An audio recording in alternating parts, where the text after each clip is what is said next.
En la penumbra densa de su palacio, el hombre más poderoso de Judea respiraba con dificultad, como si el aire mismo se negara a obedecerle. Su nombre era Herod the Great, el rey que levantó fortalezas imposibles en el desierto, que amplió el templo con una magnificencia jamás vista y que gobernó con una mezcla calculada de diplomacia, terror y paranoia. Durante décadas, nadie osó desafiarlo abiertamente. Pero ahora, en el ocaso de su vida, su enemigo no llevaba espada, ni conspiraba en los pasillos, ni susurraba traiciones en la corte. Su enemigo crecía dentro de su propio cuerpo. El poder absoluto no le sirvió de escudo cuando comenzaron los primeros síntomas. Dolor punzante en los costados, inflamación persistente, un cansancio que no se disipaba ni con descanso ni con vino.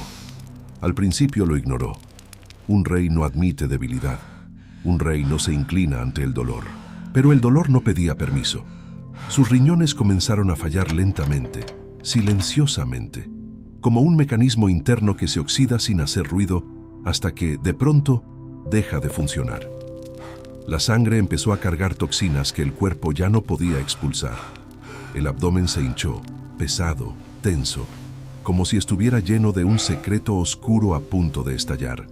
La piel se tornó amarillenta. Las extremidades se inflamaron. El rey, que había cabalgado con orgullo, ahora necesitaba ayuda para caminar. El hedor llegó después. No fue inmediato. Fue progresivo. Un olor espeso, difícil de describir. Mezcla de infección, sudor rancio y carne en descomposición. Los sirvientes intentaron disimularlo con perfumes exóticos y nubes de incienso importado. Quemaban resinas aromáticas día y noche, pero el olor persistía, infiltrándose en las cortinas, en la ropa, en la memoria de quienes lo respiraban.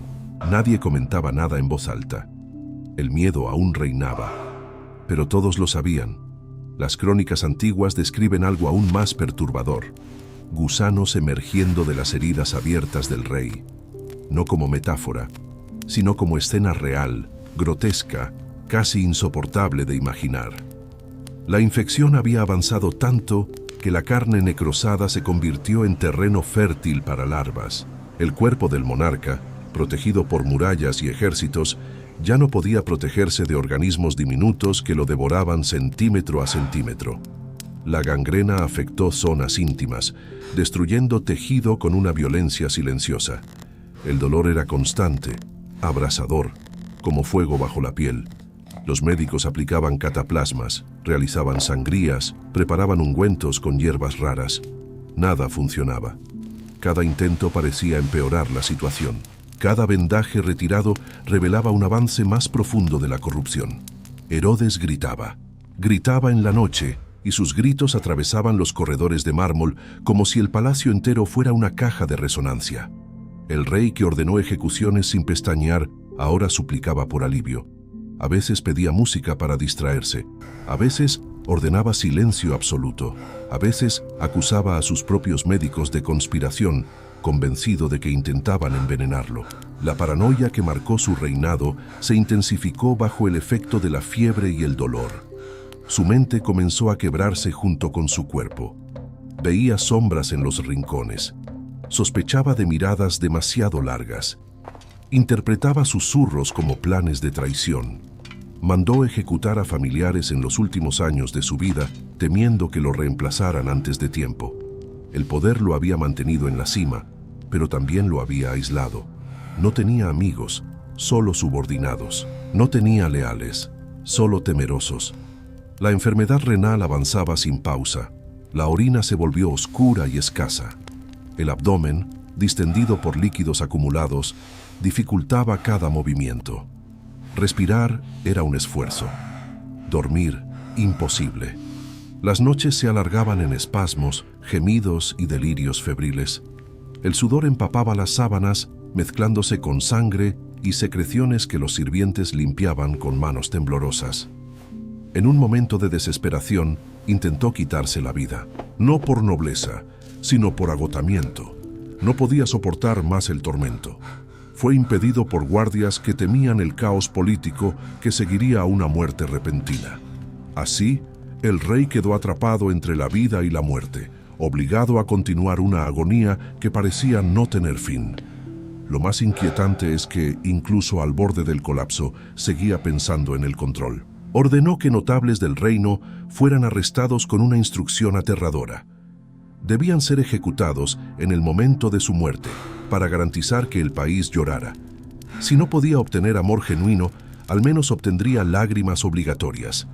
Ese deseo revela la profundidad de su soledad final.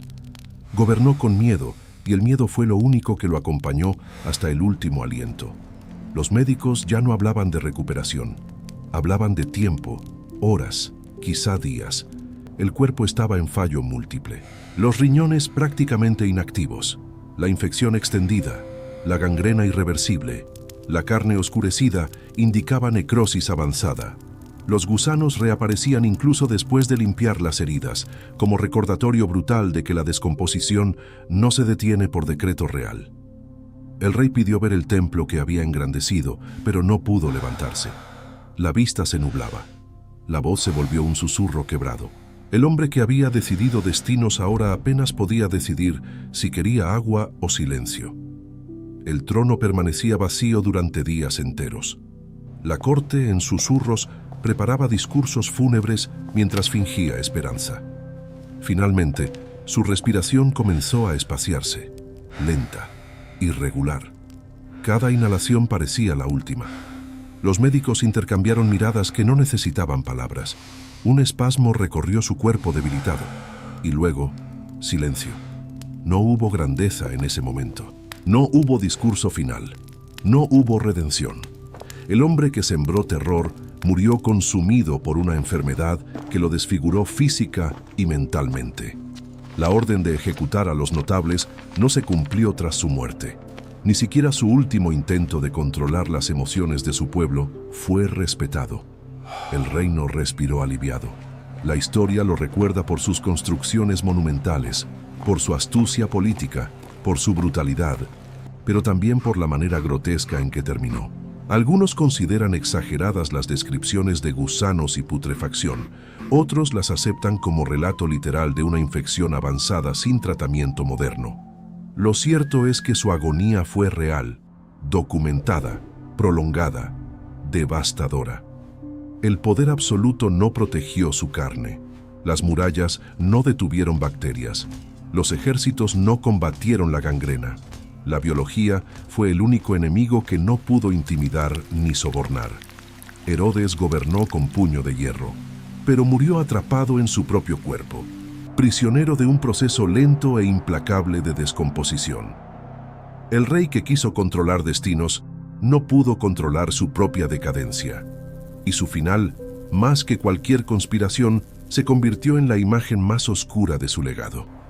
Un hombre temido por todos, derrotado por algo que ningún trono puede dominar.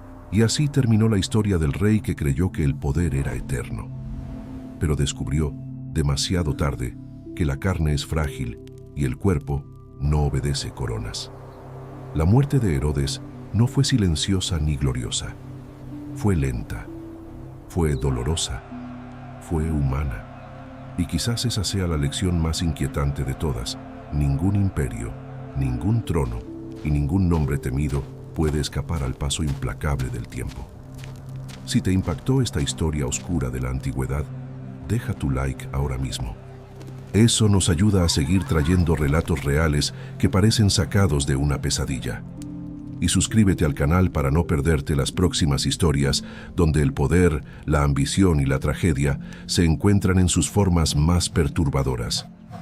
Aquí no contamos leyendas suaves. Contamos la historia como realmente fue. Nos vemos en el próximo relato.